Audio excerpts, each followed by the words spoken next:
Buonasera.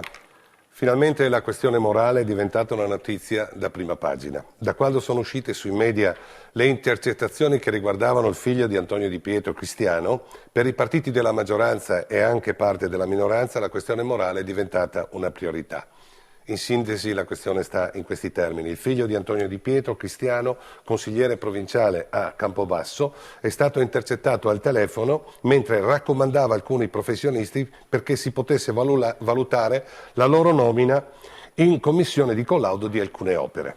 Questo emerge dalle intercettazioni, altro non c'è.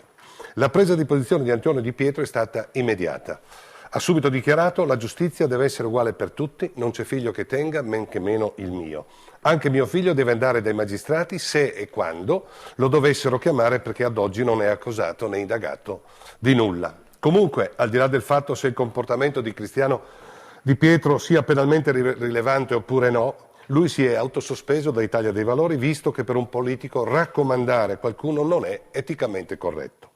Prima di questo fatto, anche se in Italia emergeva una fogna puzzolente di intrallazzi, ruberie ed altre nefandezze, la questione morale non era tra le vere emergenze per la stragrande maggioranza dei nostri politici, anzi veniva spesso derisa, tant'è che sono stati portati in Parlamento pregiudicati di tutte le risme. Ora pare che per la nostra classe politica la questione morale sia al primo posto tra le priorità del nostro Paese, e chi come me, che da sempre si batte per una maggiore etica in politica, non può che rallegrarsene. Il capogruppo alla Camera del Partito delle Libertà, Gasparri, ha detto che su questo tema andrà avanti come un carro armato. Molto bene, se la sua volontà di fare piazza pulita è sincera, dovrebbe prendere immediatamente qualche decisione, per lui immagino dolorosa. Faccio 3 brevi esempi. Primo, sospendere dal gruppo del PDL, del Partito delle Libertà della Camera, il vicepresidente onorevole Italo Bocchino, viste le intercettazioni trascorse tra lui e Romeo, il principale indagato del filone malavitoso di Napoli. Sospendere dal gruppo del Partito delle Libertà del Senato Marcello Dell'Utri, pregiudicato e condannato in primo grado a 9 anni di reclusione per mafia.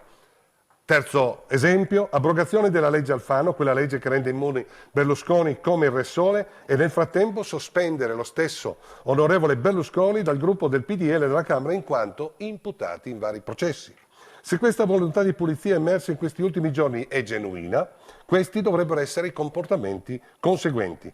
Purtroppo non mi illudo, io penso che tutto questo rimarrà solo un sogno, sarebbe normale in un qualunque paese civile, ma come sappiamo l'Italia non lo è. Io penso che in questa sgangherata caccia al figlio di Di Pietro il vero obiettivo dei Berluscones e anche una parte consistente dell'opposizione è di depotenziare Italia dei Valori nella sua battaglia per un paese più pulito e più onesto, in cui la politica deve dare gli esempi di coerenza. Non si può combattere la mafia e fare eleggere i condannati per mafia. Non si può chiedere onestà agli italiani se il Presidente del Consiglio è imputato di gravi reati, ma i processi sono sospesi grazie ad una legge fatta ad hoc. La forza della politica, anzi l'autorevolezza della politica, è nel prendere decisioni vestite di moralità, trasparenza e rispetto dei cittadini. Ma se la politica si autoassolve e protegge i suoi esponenti, non è e non sarà mai autorevole, ma solo cialtrona. E a proposito di cialtroneria, vi riporto uno stralcio dell'intervista che qualche giorno fa il giornale di famiglia del Re Sole ha fatto a Elio Mastella, figlio di Clemente. Ospitalità chiaramente strumentale in contrapposizione alle intercettazioni che riguardano Cristiano Di Pietro. Mastella figlio si presenta così: mai avuto raccomandazioni, mai provato a far carriera del partito di papà, che è uno dei partiti meno familisti. E allora vediamo se ciò che dice corrisponde al vero. Sandra Lonardo, moglie di Clemente Mastella, mamma di Elio e di Pellegrino, l'altro figlio, presiede il Consiglio regionale campano. Il cognato di Mastella padre, Pasquale Giuditta, era deputato. Pellegrino era consulente del governo Prodi e la moglie era nell'agenzia delle telecomunicazioni. Il consuocero di Pellegrino, Carlo Camilleri, era capo del consorzio del Sele. Elio era responsabile della Iside Nova, società che organizzava eventi culturali a Benevento, patrocinati dal Consiglio regionale presieduto da mamma Sandra. Mentre la sua fidanzata Roberta, ex leader dei giovani dell'Udeur, attualmente è consigliere regionale in Liguria. Non ho commenti da fare perché tutto questo francamente mi dà la nausea. Arrivederci a mercoledì prossimo.